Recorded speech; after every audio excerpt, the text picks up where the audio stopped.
আমার ভাইয়েরা, ওবায়দার কথা বলছিলাম। ওবায়দা রাদিয়াল্লাহু তাআলা আনহু তরবারি নিয়ে দাঁড়ায় আছেন আল্লাহর ডাকে সাড়া দেবার জন্য। ওবায়দা করলেন কি, যুদ্ধের ময়দানে দাঁড়ালেন। যুদ্ধের ময়দানে দাঁড়িয়ে যুদ্ধ করতে নিয়ে হঠাৎ করে দেখতে পেলেন নিজের জন্মদানকারী পিতা তার সামনে দাঁড়ানো। নিজের জন্মদানকারী পিতা যখন দাঁড়ানো, পিতার প্রতি সন্তানের যে মহাব্বত, যে ভালোবাসা, এটা জাগ্রত হয়ে গেল। 1 বছর হলে দেখা হয় না, সাক্ষাৎ হয় না, কথা হয় না। তরবারি গোটায় নিয়ে তিনি ব্যাক করলেন, পিছু হটলেন। বাবাকে তিনি আক্রমণ করে বসলেন না, কিন্তু পরক্ষণেই চিন্তা করলেন আমার জন্মদানকারী পিতা কি, পিতা মনে করে আজকে আমি পিতাকে ছেড়ে দিলাম। কিন্তু এই লোকটা এই মুহূর্তে যুদ্ধের ময়দানে যুদ্ধ করতে আসছে, কাফেরের ভূমিকা পালন করে ইসলামের বিরুদ্ধে সে লড়াই করতে আসছি। আমি আজকে পিতা মনে করে তাকে যদি ছেড়ে দেই, তাহলে কিয়ামতের দিন আল্লাহ তাআলা আমাকে যদি প্রশ্ন করেন, কি জবাবটা দেব? আমি তো তার ডাকে যুদ্ধ করতে আসছি। বাপকে বাপ না মনে করে, বাপকে শিরকের প্রতীক মনে করে তরবারি আবার কোষমুক্ত করে নিয়ে চক্ষু বন্ধ করে বাবার দিকে সিংহের মতো গর্জন দিয়ে আগায় গেলেন। বাবার গর্দান বরাবর সর্বশক্তি প্রয়োগ করে তরবারি দিয়ে তার গলায় যখন আঘাত করলেন, মস্তকটা ছিটকে পড়ে গেল। ওবায়দার বাপ দুনিয়া থেকে দুনিয়া থেকে বিদায় নিয়ে নিল। যুদ্ধ এক পর্যায়ে শেষ হয়ে গেল। মুসলমানদের ভিতরে 14 জন সাহাবী শাহাদাত বরণ করলেন।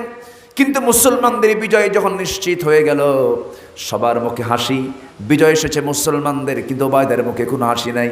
রাসূল বলছেন, সাহাবীরা আমার ওবায়দা হাসে না কেন? কি হয়েছে হুজুর? ওবায়দার বাপ আজকে যুদ্ধের ময়দানে মারা গেছে। রাসূল বলেন, কে মেরেছো তোমরা?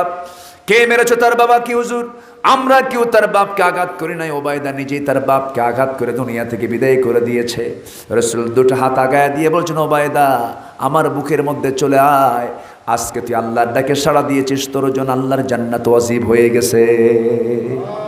জোরে বলে সুবহানাল্লাহ। কি ত্যাগ তারা স্বীকার করেছেন।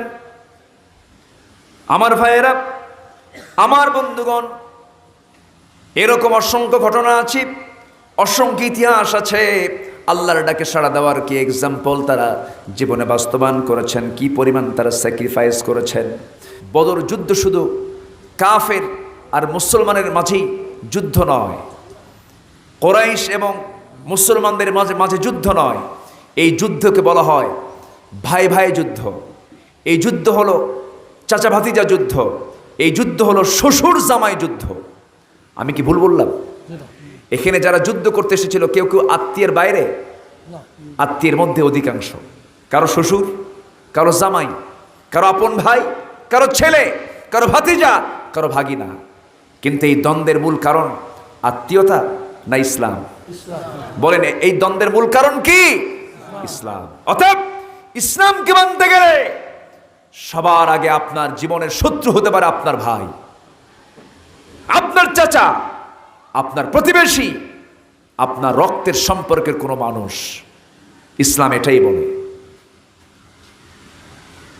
ইব্রাহিম আলাইহিস সালামের বাবা ইব্রাহিম আলাইহিস সালাম একজন পয়গম্বর। তার বাবা একজন মুসলমান না কাফের? কাফের, একজন টাটকা মুশরিক সে।